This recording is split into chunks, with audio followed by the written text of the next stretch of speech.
कृतज्ञता सोहळा दरवर्षीप्रमाणे कृतज्ञता सोहळा ज्या मातांनी समाजासाठी आयुष्य अर्पण केलं त्या आपल्या सर्वांच्या मातोश्री मासाहेब जिजाऊपासनं तर आता बसलेल्या विमलताई पष्टेपर्यंत ज्यांनी ज्यांनी खास कळगे खाऊन गरिबीमध्ये आमच्यासारखी पोरं निर्माण केली त्या सर्व मातांना माझा नमस्कार। आज कृतज्ञता सोहळ्याबरोबरच आपण एक नवीन सोहळा आयोजित करण्यात आला आहे की निर्धार भिवंडी लोकसभा क्षेत्रातील निर्धार मेळावा। हो, आपल्याला करायचा आहे निर्धार शिक्षणाचा। आपण पाहतोय गरिबांच्या मुलांना हजारो मुलांना शिक्षणाची व्यवस्था नाही आहे। आपल्याला या लोकसभा मतदारसंघातील प्रत्येक विद्यार्थ्याला गुणवत्तेचे शिक्षण मिळालंच पाहिजे हा निर्धार करायचा आहे। आज आपल्याला करायचा आहे आरोग्याचा निर्धार। गोरगरीब प्रत्येक व्यक्तीला ज्याप्रमाणे श्रीमंत अधिकारी लोक किंवा लोकप्रतिनिधी जशा आरोग्य सुविधा घेतात तशा प्रकारचा लाभ आपल्या प्रत्येक व्यक्तीला मिळाला पाहिजे याचा निर्धार करायचा आहे। आपल्याला निर्धार करायचा आहे महिला सक्षमीकरणाचा। प्रत्येक महिला ही आपल्या पुरुषाबरोबरच खांद्याला खांदा लावून तिने काम केलं पाहिजे। ज्याप्रमाणे आता आपण मंचावर बघतोय का एका बाजूला डेप्युटी कलेक्टर साहेब बसले तर एका बाजूला IIT झालेली आपली समृद्धी बसलेली। त्याप्रमाणे प्रत्येक ताई आपली व्यवस्थित रोजगाराला लागली पाहिजे हे आपल्याला बघायचं आहे। मग अगदी घर बसल्या तिला मुलांचं शिक्षण सांभाळून घरची कामं सांभाळून जो जो रोजगार तिला देता येईल उदाहरणार्थ साबण बनवणे अगरबत्ती बनवणे शॅम्पू बनवण्यापासनं जो जो व्यवसाय ती सांगेल तो तो व्यवसायाचं ट्रेनिंग देऊन तिला आपल्याला तयार करायचं आहे।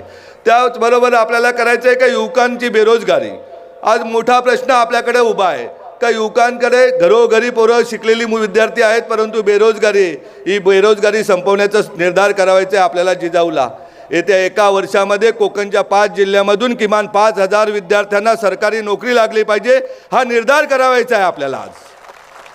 आणि का मिळू शकत नाही आपल्या संस्थेच्या 45 अभ्यासिका आहेत। प्रत्येक 30 पोलीस अकॅडमी आहेत 30 ठिकाणी गट क आणि ड चे ट्रेनिंग क्लासेस आहेत की जेणेकरून आपल्याला आपला विद्यार्थी घडलाच पाहिजे। आता माझ्यानंतर वक्तव्य करणार आहेत मोहिनी भारमलच्या सासूबाई का ज्या कशा परिस्थितीमध्ये विद्यार्थी शिकला। मगाशी डेप्युटी कलेक्टर साहेबांना वेळ कमी होता नाही तर त्यांनीही सांगितलं असतं कशा प्रकारे शिक्षण घेतलं। आज कुठेही कोणाला काळजी करण्याचं कारण नाही का बाबा अंथरूण पाहून पाय पसरा असं कुठल्याही मायमाऊलींनी किंवा वडीलधाऱ्यांनी आता विद्यार्थ्यांना सांगण्याची गरज नाही। जेवढे पाय पसरायची विद्यार्थ्याची ताकद असेल तेवढे अंथरूण उपलब्ध करून देण्याची जबाबदारी आपली आहे। तो निर्धार करण्याचा आजचा दिवस आहे। आज आपण पाहतोय महागाई प्रचंड वाढलेली आहे। ज्यांच्यावर आपण विश्वास ठेवतो ते आपल्या विश्वासाला तडा लावत आहेत। आज आपल्याला भिवंडी लोकसभाच का आपण निवडली। भिवंडी लोकसभेचा निर्धार मेळावा आयोजित केल्याबरोबर रत्नागिरीवरून फोन यायला लागले रायगडातून फोन येत आहेत ठाण्यामधनं येत आहेत कल्याणमधून येत आहेत पालघरचा तर खूप आग्रह झाला आहे का आपल्याकडे निर्धार मेळावा झाला पाहिजे। का लोकांना असं वाटतं का आज आपल्याला पर्याय म्हणून जिजाऊकडे का लोक बघतायत त्याला कारण आहे दादांनो तायांनो मायमाऊलींनो का गेली 15 वर्ष एक शेतकऱ्याचा मुलगा ST कंडक्टरचा मुलगा निलेश सांबरे आपल्याशी बोलतोय त्यांनी 15 वर्षामध्ये ठरवलं का आपल्याला आपल्या भागाचा विकास करायचा आहे आपला विद्यार्थी शिकवायचा आहे शिकून त्याला चांगल्या प्रकारची नोकरी मिळाली पाहिजे। आणि या जिल्ह्यातील नव्हे तर कोकणाच्या 5 जिल्ह्यातील कुठलाही रुग्ण उपचाराशिवाय दगावता कामा नये आणि या नुसत्या निवडणुकीपुरती येणारे आश्वासन नाही तर ठोस काम करण्याचं काम आपली जिजाऊ करते का आपल्या संस्थेचं महाराष्ट्रात नव्हे देशातील कुठल्याही पक्षाचे रुग्णालय नसेल असं आपलं सशस्त्र रुग्णालय आहे। कुठल्याही संस्थेचं नसेल संस्था असतात आपल्याकडे आपल्या नावाने दुकान मांडून कोट्यावधी रुपये जमा करणारे उद्या एखादं रुग्णालय करायचं झालं 10 कोटीचं तर त्याच्या नावाने 100 कोटी रुपये समाजाकडून वर्गण्या घेणारे आपण बघितलेले आहेत। परंतु जे कष्टाचे पैसे येतात त्या कष्टाच्या पैशाचा उपयोग हा माझ्या समाजाच्या आरोग्यासाठी झाला पाहिजे। अगदी NICU पासून तर कॅन्सरपर्यंत आज येतानाच बाबांनी गंमत सांगितली का आज आपल्या हॉस्पिटलमध्ये 8 किलो वजनाची गाठ एका रुग्णाच्या पोटातून काढली ती कॅन्सरची। त्याच्याबरोबर जे आले होते ते पार पळून गेले फॉर्म भरले का उद्या हा रुग्ण मिळाला तर पण परमेश्वर किंवा आपल्या सगळ्यांच्या आशीर्वादाने तो रुग्ण एकदम सुखरूप आहे। आज येताना दुसरी एक गोष्ट सांगितली भिवंडी तालुक्यातल्या भारोडी गावचे एक नागरिक होते आमच्याकडे एक ॲडव्होकेट मॅडम होत्या त्या मॅडमचे सख्खे मामा 8-8.5 तास त्यांच्या ऑपरेशनचे लागले. दादांनो, आज लीलावती सांगा, बॉम्बे सांगा, टाटा सांगा, या सगळ्या हॉस्पिटलला ज्या सोयी सवलती आहेत त्या आपल्या जिजाऊच्या रुग्णालयामध्ये आहेत आणि त्या रुग्णालयाचा लाभ आपल्याला आम्हाला सर्वांना घ्यायचा. आणि या सर्व सोयी कष्टानं आलेल्या पैशातूनच होत असतात. नाही तर आपल्याकडे भिवंडी लोकसभा क्षेत्रात सांगायचं गेलं तर कुठलाही महोत्सव असो, कुठलाही कार्यक्रम असो, कुठलाही समाजाचा कार्यक्रम असो, त्याच्या नावाने कुठेतरी गोडाऊनमधून दादागिरी करून पैसे घेतले जातात. कुठल्या तरी पुढाऱ्याचा फोटो लावण्यासाठी तो मोठ्या प्रमाणात खंडण्या वसूल करून त्या मंडळाला देत असतो. तशा प्रकारची आपली जिजाऊ नाही. जिचं नावच जिजाऊ आहे, जिने वास्तव्य या शहापुरात केलेलं आहे, त्या जिजाऊच्या कुठेही अंगाला डाग लागणार नाही, ही जबाबदारी आपली आहे. आज आपल्याला निर्धार करायचा आहे. मला खूपसे लोक प्रत्येक तालुक्यामध्ये मिटिंग घेत असताना भिवंडी लोकसभा क्षेत्रात सांगतात आपण निवडणुकीला उभे राहायला पाहिजेत, आपण निवडणुकीला उभे राहिले पाहिजेत. त्याच गोष्टीचा आज विवंचना करण्यासाठी मी आपल्यासमोर उभा आहे. निवडणुका तर मी अनेक वेळा पत्रकारांना सांगत असतो. मागच्याच मला वाटतं महिन्यापूर्वी शहापूर येथे एक मीटिंग झाली, प्रेस कॉन्फरन्स झाली. कारण निवडणुका हा आमचा धंदा नाही, आमचा व्यवसाय आहे आणि व्यवसायातून आलेल्या कष्टाच्या पैशातून आमचा समाज उभा राहिला पाहिजे. जो मुंबईच्या बाजूला समाज आहे, 5 जिल्हे, आजही आम्ही हॉटेलमध्ये काम करणारा वेटर, आम्ही गाडी चालवणारा ड्रायव्हर, आम्ही घरात घरकाम करणारी बाई, आम्ही घरात जेवण बनवणारी बाई, आम्ही हे चित्र सगळं आम्हाला बदलायचं आहे आणि त्यासाठी जिजाऊ काम करते. परंतु जेव्हा जेव्हा या देशामध्ये अनाचार चालू होतो, अंधाधुंद चालू होतो, त्यावेळेस आपल्याला काही निर्णय घ्यावे लागतात बंधू भगिनींनो. तर त्याला विलाज असतो, पट्टा असतो. आपण सांगतो का राजकारण हे घाणेरडं क्षेत्र आहे आणि भिवंडी लोकसभा तर आपल्याला सर्वांना माहितीच आहे. मी परवाच येत असताना 2 तरुण पडघ्यामधून माझ्या गाडीत बसले. येताना ते मला दाखवतात, ही या पाटीलची साईड, एवढ्या मोठ्या उपनेत्यांचा भाऊ आहे, ती बंद पाडली. त्याच्या पुढे आल्यानंतर दाखवली वडवलीजवळ फाटा आहे, तिथे काही एका गुजराती माणसाची साईड, ती बंद केली. त्याच्या पुढे आल्यानंतर राईट साईडला साईड दाखवली की शेतकऱ्याची साईड, ही बंद केली.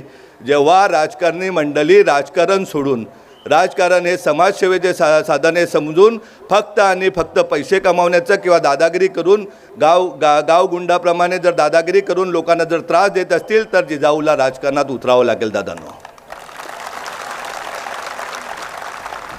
जेव्हा जेव्हा अनाचार झाला, जेव्हा जेव्हा समाजावर संकट आलं, तेव्हा तेव्हा प्रभू रामाला जन्म घ्यावा लागला, तेव्हा छत्रपती शिवाजी महाराजांना जन्म घ्यायला लावला, डॉक्टर बाबासाहेब आंबेडकरांना जन्म घ्यावा लागला. आपण तेवढे मोठे नाही आहेत, परंतु एक शेतकऱ्याचा मुलगा जर एवढं करू शकत असेल, ज्या गावामध्ये 200 लोकवस्तीचं गाव आहे, तिथे 130 खाटाचं रुग्णालय, 8 CBSE स्कूल चालवत असेल, 45 अभ्यासिका चालवत असेल, तर त्याच्यासाठी निवडणूक हा काही नाही. मी शहापूरच्या पत्रकारांना सांगितलं, चहामध्ये बिस्किट खातात ना, याच्यापेक्षाही कठीण गोष्ट माझ्यासाठी निवडणूक नाही. कारण माझा जनसंपर्क गेले 15 वर्ष तळागाळातल्या शेवटच्या माणसापर्यंत जिजाऊ पोहोचलेले.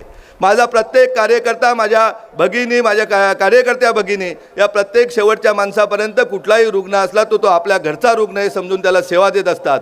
आणि या राजकारणाच्या पलीकडची आपली जिजाऊ आहे. जेव्हा समृद्धी IIT होते ना, त्याच दिवशी विचार केला का दरवर्षी आपल्या महाविद्यालयातून 40 विद्यार्थी या IITला गेले पाहिजेत आणि इयत्ता 9वीपासूनच आपण JEE आणि नीटचे क्लासेस चालू केले आहेत. दादांनो, तायांनो, तर त्यासाठी आपण IIT टीचर आणलेले आहेत. कारण उद्याला झिनी पिकवायची असेल तर जाड्याचा भात लावून कधी झिनी पिकत नसते. झिनी पिकवायची असेल तर झिनीच लागते. त्या दृष्टीने आपण IIT टीचर आणलेले आहेत. आणि मी नक्कीच सांगतोय तुम्हाला का पुढच्या काही वर्षांतर किमान दरवर्षी 40 विद्यार्थी IITलाच जातील, किमान 40 विद्यार्थी गव्हर्नमेंट मेडिकल कॉलेजलाच जातील, MBBSसाठी जातील, 40 विद्यार्थी नागनाथसारखे अधिकारी होतील आणि 40 विद्यार्थी आपल्याला न्यायव्यवस्थेमध्ये जातील. अशा प्रकारची व्यवस्था आपण निर्माण केलेली. दादांनो, त्यानं आपण भिवंडी तालुका लोकसभा सांगितलं तर फक्त आणि फक्त काय केलं आपल्या लोकप्रतिनिधींनी? जाब विचारू नये का आपण? किती रेल्वे गाड्या वाढल्या? या वाशिमच्या एका ताईंनी मला पत्र सांगितलं होतं, मी माननीय मुख्यमंत्री महोदयांना पत्र दिलं होतं का 1-1, 1.5 तासांनी संध्याकाळी गाड्या येत आहेत. किती लोकप्रतिनिधी प्रयत्न केला. अख्ख्या देशामध्ये रेल्वे स्टेशन सुशोभीकरणाचं काम आहे. आपल्या भिवंडी लोकसभेमध्ये किती सुशोभीकरणाची रेल्वेची कामं सुरू आहेत. भिवंडीच्या शहरातल्या लूम्सची अवस्था काय आहे. भिवंडीमधले बेरोजगारीचा विषय किती महत्त्वाचा आहे. भिवंडीमध्ये शेतकऱ्यांच्या जमिनी विकताना त्यांना त्रास देण्याचा सुरू आहे, तो त्रास कोण संपवणार. ते भिवंडीमध्ये आलेली टोरेंटोची विजेचा त्रास कोण संपवणार. कुठे गेले आपले कल्याण स्मार्ट सिटी आणि भिवंडी स्मार्ट सिटी बंधूंनो भगिनींनो. जेव्हा भिवंडीमध्ये फिरतोय ना तर पायपांवरनं चालत जायला लागतं. त्याच्यावरून आमच्या मायमाऊली चालत जातात दररोज. अगदी पोटातल्या बाळासहितही ताया जातात, वृद्ध आजोबा जातात, आजी जातात. कुठे आहे आमचा विकास? शोधायचा का विकास आपण? आता शोधण्यापेक्षा 2024ची निवडणूक समोर आलेले, सामोरं जाऊया आपण. काय होईल ते जाईल. मी तर अगदी संध्याकाळचा टाईम आहे, लक्ष्मीचा टाईम आहे. या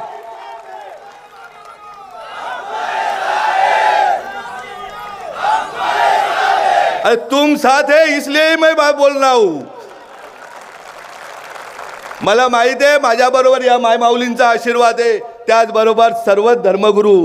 कारण जिजाऊ काय कुठली जात एक जात मत नाही, सर्व जातीपाती पलीकडे एक माणूस म्हणून काम करत असल्याने सर्वच धर्मगुरू आज आपल्याकडे आणि सर्वांचा आशीर्वाद आपल्याला आहे. त्यामुळे हार हा शब्द आपल्या डायरीत नाहीच आहे. मी आजही सांगतो, मी 2-3 प्रेस कॉन्फरन्स सांगितलं, ज्या दिवशी निवडणुकीला निलेश सांबरे फॉर्म भरेल त्या दिवशी 5 लाख मतांनी निवडून येईल एवढं तुम्हाला 100% सांगतोय.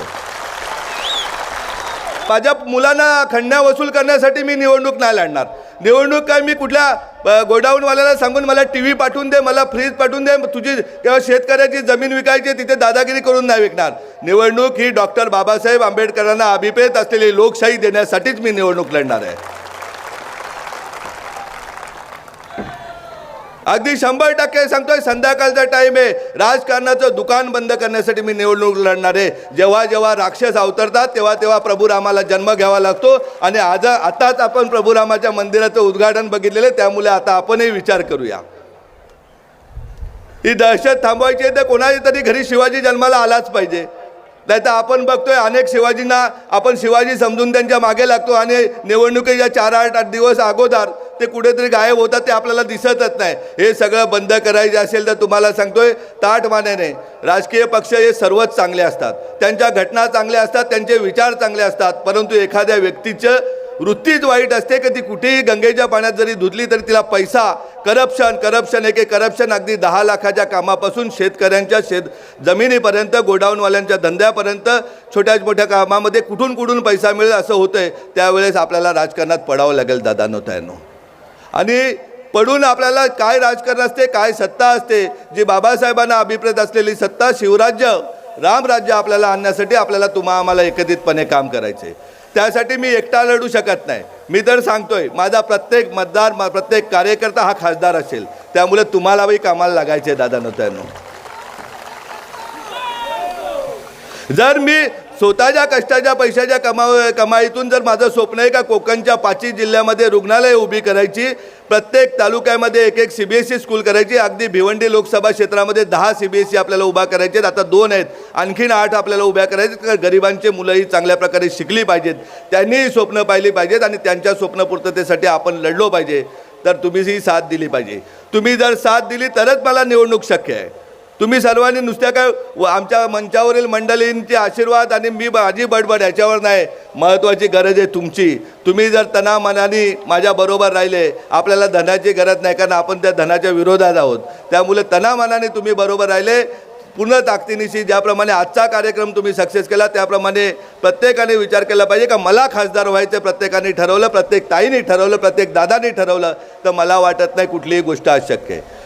सर्व पक्ष चांगले आहेत. ज्या पक्षाला आपले विचार पटतील का राजकारण हा व्यवसाय न होता सामाजिक काम आहे आणि समाजाला साथ दिली पाहिजे, जो पक्ष आपल्याला तिकीट देईल त्याचं आपण तिकीट घेऊ. नाही कोणी तिकीट दिलं, कोणाला नाही विचार पडले तर आपण एकटा लढू आणि 100% एकटा लढलो तरी आपण निवडून येऊ, एवढा मला विश्वास आहे.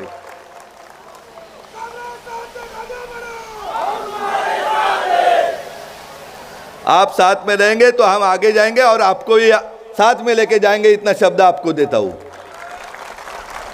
पुढे 10 ते 12 दिवसामध्ये आपण पालघर लोकसभेचा एक मेळावा घेणार आहेत. त्यानंतर बघूया कल्याण आणि ठाणा आणि शेवटचा मेळावा आचारसंहितेच्या अगोदर आपला रत्नागिरी असेल. ज्या वेळेस अनित्य माजेल त्या वेळेस आपल्याला आम्हाला प्रत्येकाला घराघरामध्ये शिवाजी जन्माला घालावं लागेल, जिजाऊ जन्माला घालावं लागेल, एवढं सांगतो आणि मी थांबतो. जय हिंद.